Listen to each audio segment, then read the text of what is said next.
যি পকী পথো হোৱা নাই আপোনালোকে আহিছে এতিয়া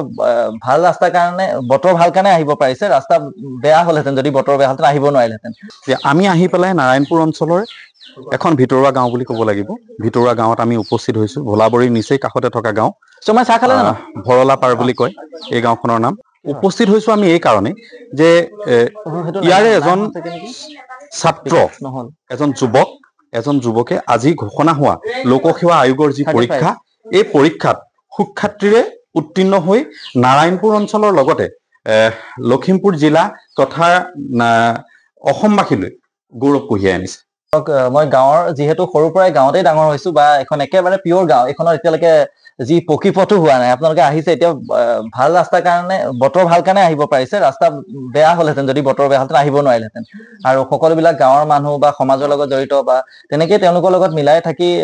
পঢ়া কৰা হৈছিল বৰ বেছি পঢ়া নাছিলো মই খুব বেছি যদি পঢ়িছিলো দিনে 1 ঘণ্টা বা 1.5 ঘণ্টা তেনেকৈ পঢ়া হৈছিল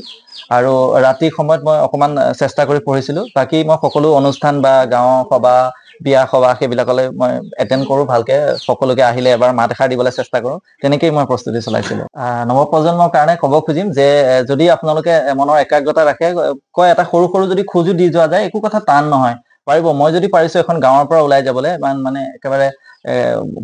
জইণ্ট ফেমিলিৰ পৰা আমাৰ সদস্য 8 জন চ' সকলোৱে মানে মিলি এনেকুৱা নহয় আমি চবেই মিলি জুলি থাকোঁ বা কিন্তু ঘৰত এটা শৈক্ষিক পৰিৱেশ আছে ঘৰত সকলোবিলাক দাদাই কিতাপবিলাক কালেকশ্যন কৰে আৰু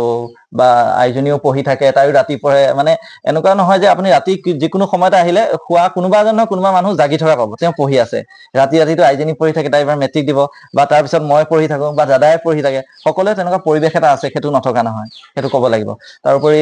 ওচৰৰ সকলোকে মই ধন্যবাদ জনাব খুজিম যিয়ে মোক সহায় কৰিছে বা মোৰ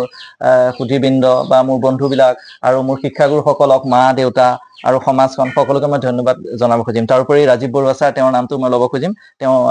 দিল্লী ইনষ্টিটিউট অফ এডমিনিষ্ট্ৰেটিভ ছাৰ্ভিচত তেওঁ মোক ইণ্টাৰভিউৰ কাৰণে বহুতখিনি সহায় কৰিছে